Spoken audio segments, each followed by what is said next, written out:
Hi, my name is Mike Freeman. I'm the CEO of NSF and the NSF Ascend Engine. Well, our first year of NSF funding has been amazing. We started in March of 2024 and got to work.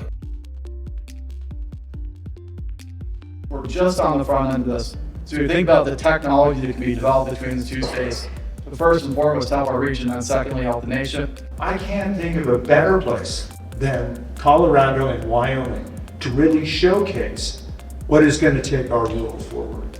The first couple of quarters were really focused on building the team, really seeking people with a unique background, mostly in senior leadership positions that have executed against large programs, but thinking about experienced leaders across all the disciplines that the engine is interested in: research and development, startup activity, workforce. We had a huge advantage in that there were 4 or 5 key members of the NSF nonprofit team we just put right into the engine, including myself as CEO. And we were able to get going immediately with executing against the NSF requirements. And then we augmented the team over the next second quarter-ish and had a complete team really in place by the summer of last year. I think that gave us a huge advantage in executing the first year of the NSF project. Followed that up with our first year request for proposal that led to just under $3 million in grants for research and development and startup teams, and then launched all the workforce programming and really concluded the first year in great shape. We're really looking forward to the second year of execution.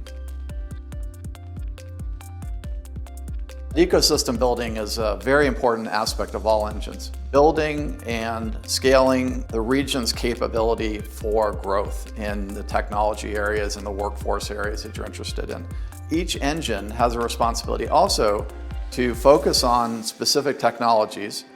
One of the main things that our NSF engine is doing is taking funding and distributing it to research and development and startup teams, or the National Science Foundation, or NSF will call it translation teams.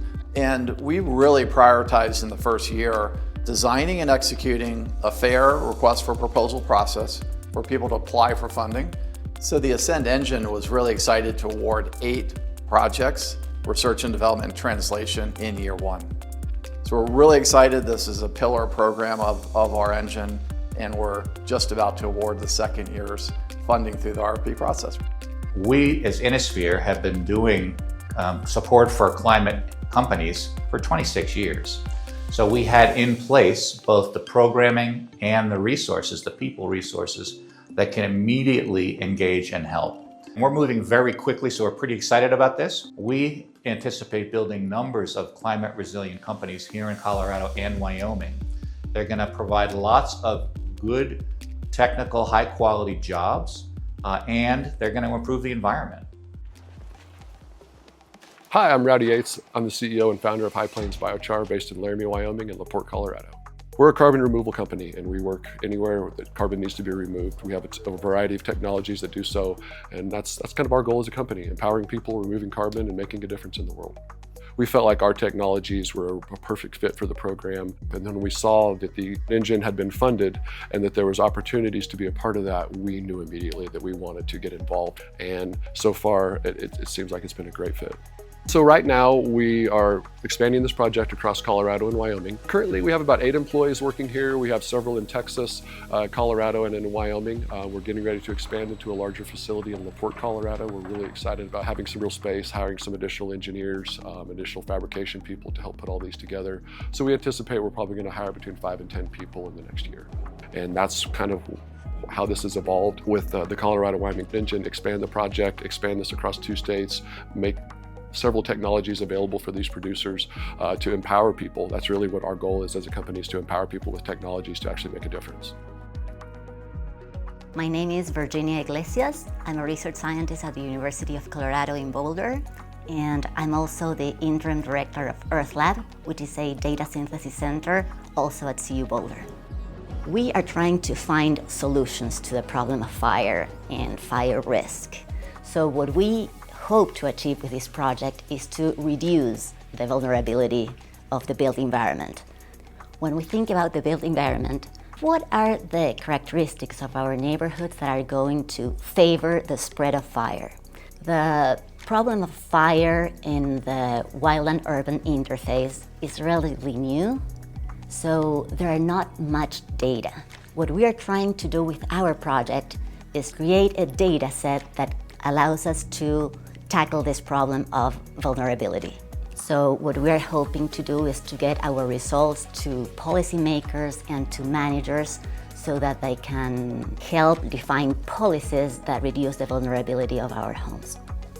Over the course of the grant, we expect the engine to provide visibility to our research, also compute power. We're working with huge amounts of data that needs a lot of processing time on computers, and the engine is going to provide that as well. We're also going to be getting technical support, so the engine is going to be very involved in our project.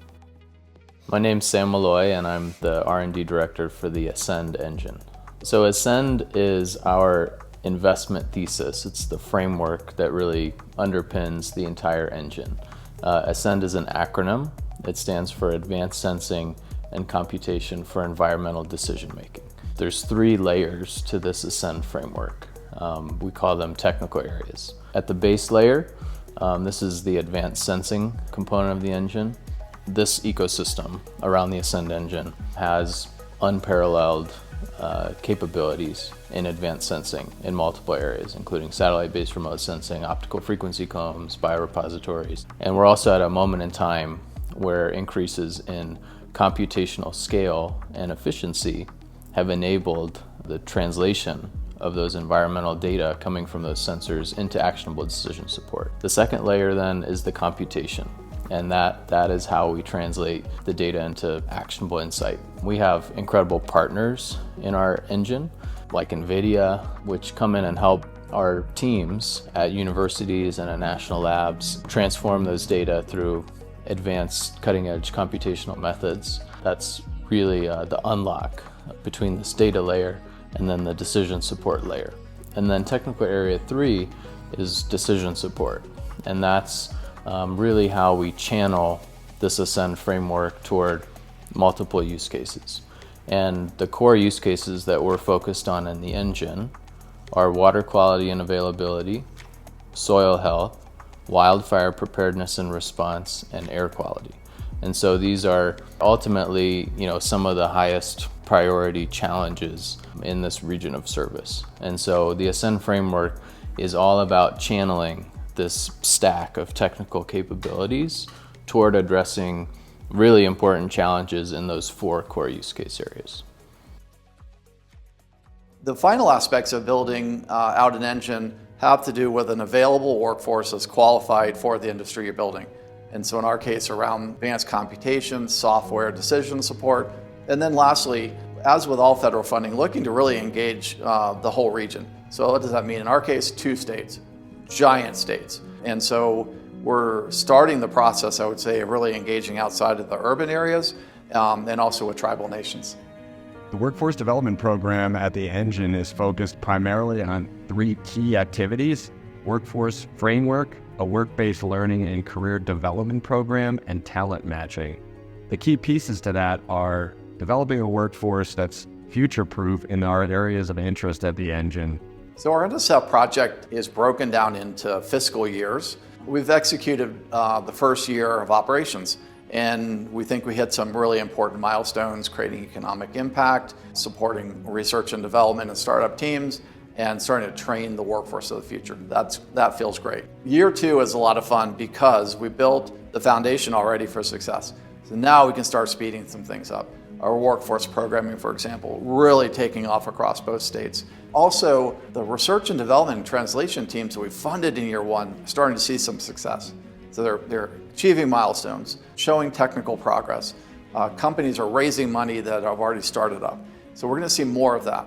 That's what gets us excited. So we think about almost 20,000 jobs created, almost $3 billion in GDP impact over 10 years, a couple $1 billion in capital that will be deployed into private companies that we work with. You look at the aggregate impact of the organization with National Science Foundation backing.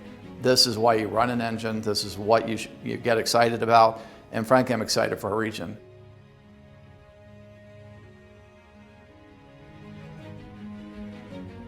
I can't describe how empowered we are from our partners to execute this project. It's not a simple thing to lead one of these efforts, and it's not trivial. The two states and all the partners really anointed NSF to lead this proposal on their behalf. And we're thrilled, and we also understand the responsibility of that. We think about the impact as job creation, engaging the workforce of the future, and ultimately creating an economically competitive region in the two states from a national and global perspective.